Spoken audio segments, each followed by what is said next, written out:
días. Estoy grabando para el martes 30 de enero. La lectura hoy corresponde a Éxodo capítulo 4 al 6, Gálatas capítulo 6. Nosotros meditaremos en Gálatas 6, 1 al 10. Prestemos atención a la lectura de este párrafo del Nuevo Testamento. Gálatas capítulo 6, versículos 1 al 10. La vida en la comunidad. Hermanos, si alguno es sorprendido en alguna falta, vosotros que sois espirituales, restauradlo con espíritu de mansedumbre. Al hacerlo, considérate a ti mismo, no sea que tú también seas tentado. Sobrellevad los unos las cargas de los otros, y cumplid así la ley de Cristo. El que cree ser algo, aunque no es nada, a sí mismo se engaña. Así que cada uno examine su propia conducta, y entonces tendrá motivo de jactarse, pero solo respecto de sí mismo y no por otro, porque cada uno asumirá su propia responsabilidad. El que recibe enseñanza en palabra, haga partícipe de toda cosa buena al que le enseña. No os engañéis, Dios no puede ser burlado, pues todo lo que el hombre siembre, eso también cosechará. El que siembra para su carne, de su carne cosechará destrucción, pero el que siembra para el Espíritu, del Espíritu cosechará vida eterna. No nos cansemos pues de hacer bien, porque a su tiempo cosecharemos si no nos desanimamos. Así que, según tengamos oportunidad, hagamos bien a todos y mayormente a los de la familia de la fe.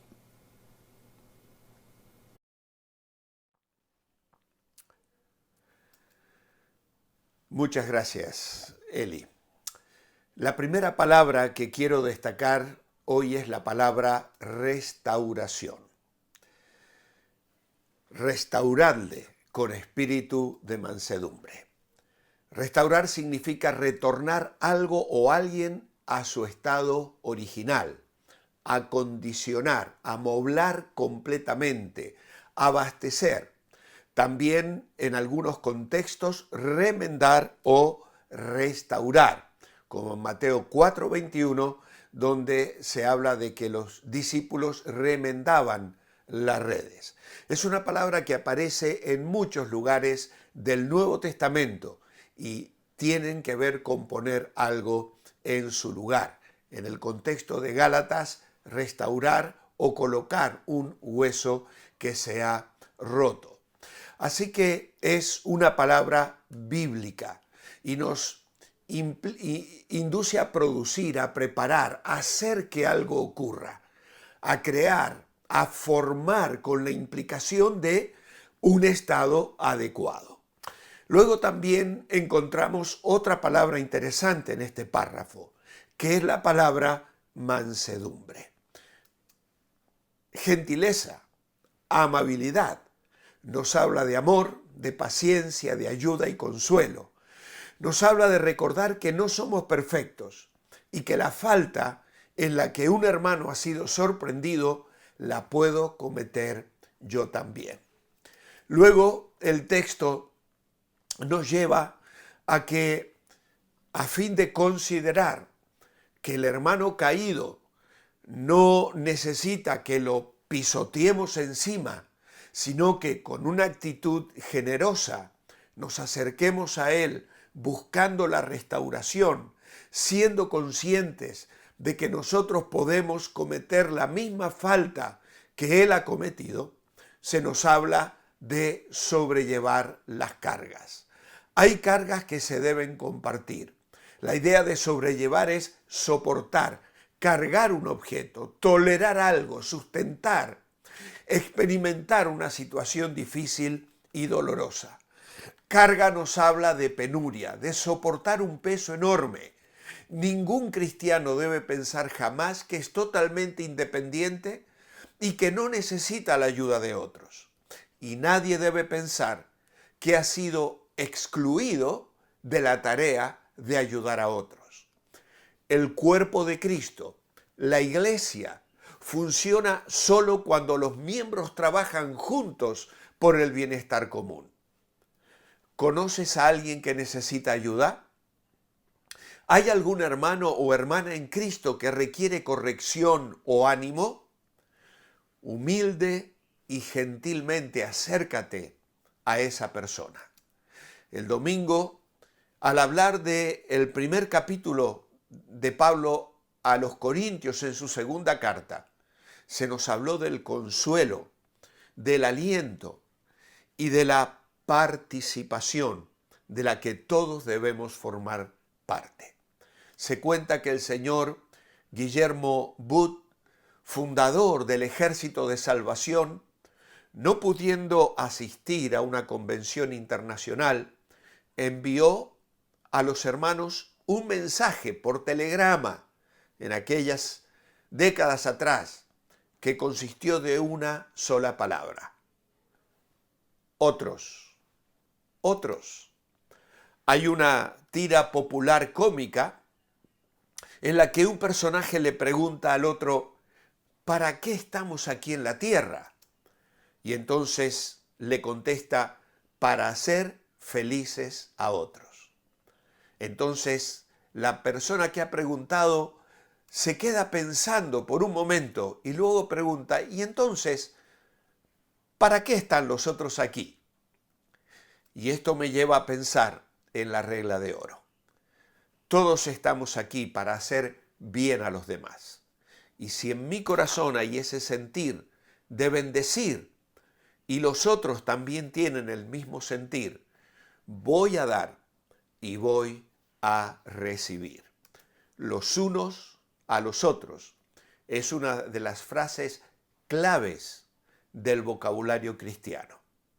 Amaos los unos a los otros se encuentra por lo menos una docena de veces en el Nuevo Testamento, además de las frases orad unos por otros en Santiago 5:16, edificaos unos a otros en 1 Tesalonicenses 5:11, prefiriéndoos los unos a los otros, Romanos 12:10, hospedaos los unos a los otros, 1 Pedro 4:9, y muchas otras exhortaciones semejantes. En esta sección, Pablo añade otra frase: sobrellevad los unos las cargas de los otros, en el versículo 2. El creyente, guiado por el Espíritu Santo, piensa en los demás y procura servirles. No hay contradicción. Cuando luego en el versículo 5 Pablo dice: cada uno llevará su propia carga, porque se usan dos palabras griegas diferentes para cargas. En el versículo 2 la palabra significa una carga pesada, mientras que la del versículo 5 describe la mochila de un soldado. Debemos ayudarnos unos a otros a llevar las cargas de la vida, pero hay responsabilidades personales que cada uno debe llevar por sí mismo. Cada soldado debe cargar su propia mochila. Si mi coche se descompone y mi vecino me ayuda llevando a mis hijos al colegio, será de gran ayuda para mí y estará compartiendo mi carga, pero él no puede asumir las responsabilidades que me corresponden como padre de mis hijos.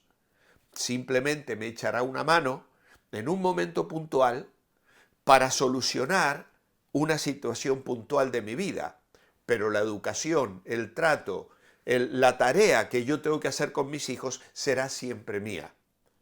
Y esto es así. Hay cosas en la vida que cada uno de nosotros tiene que asumir. Y Pablo insiste que cumplamos con nuestra responsabilidad de satisfacer las necesidades materiales de aquellos que nos enseñan también.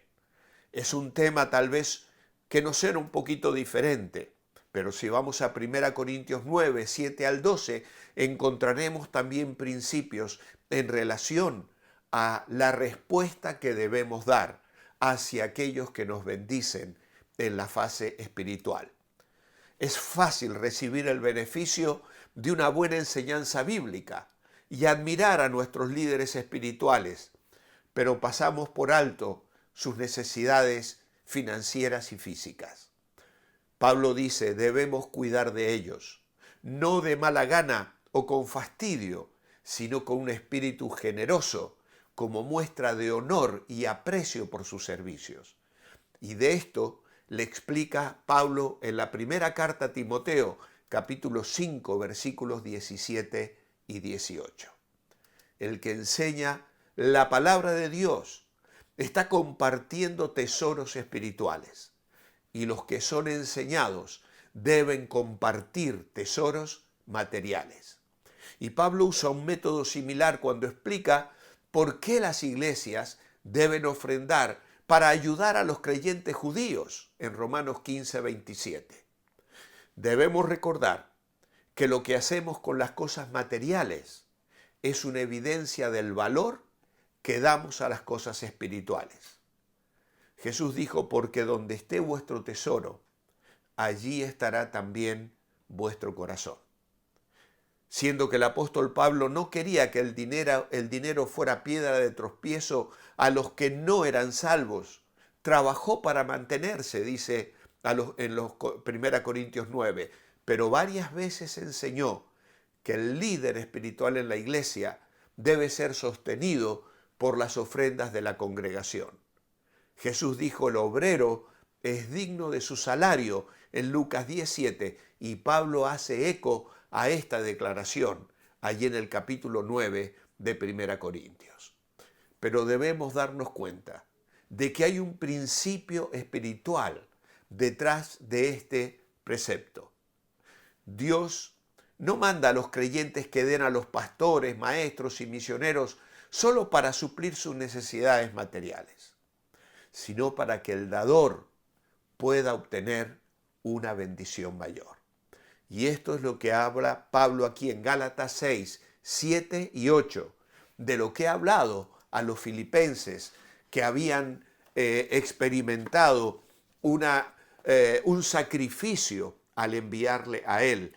Y en el verso 10 al 19 habla de que Dios habrá de bendecirles.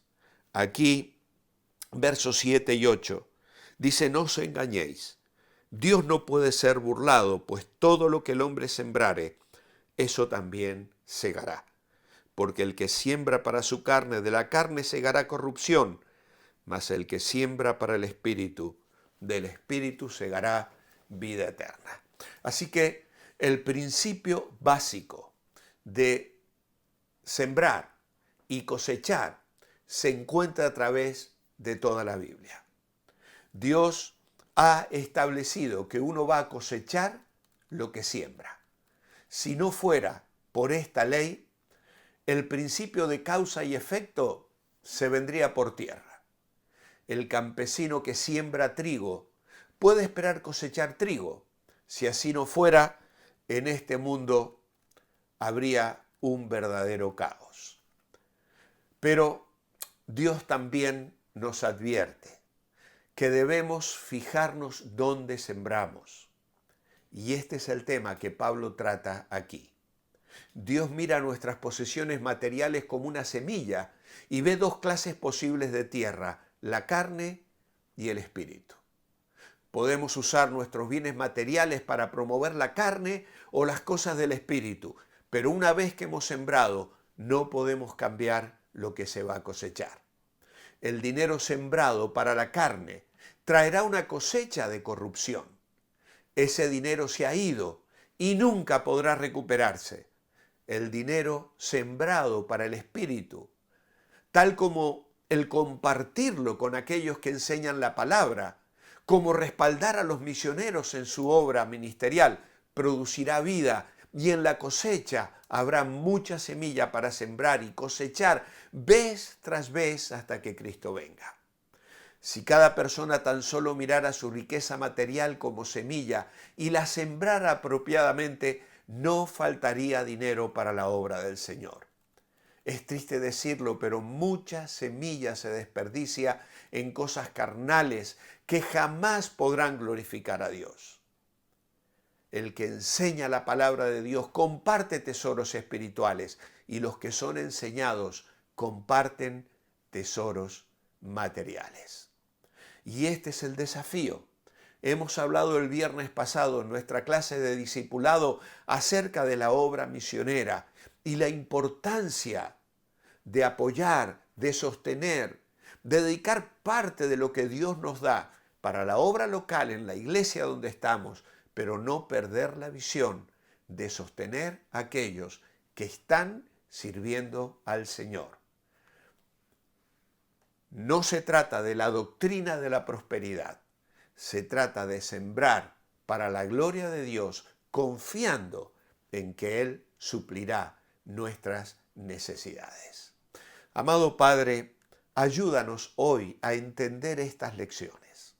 Ayúdanos a vivirlas, a aplicarlas en la restauración, en la mansedumbre, en soportar las cargas los unos de los otros y en la administración de nuestros bienes, dando para tu gloria, bendiciendo a los que nos bendicen y administrando con sabiduría, sembrando para el Espíritu y no desperdiciando en cosas que no llevan bendición ni acarrean riquezas para la eternidad. Ayúdanos, Señor, a entenderlo y aplicarlo a nuestra vida hoy, en el nombre de Jesús. Amén. Manteneos bendecibles y Dios mediante nos reencontramos mañana miércoles.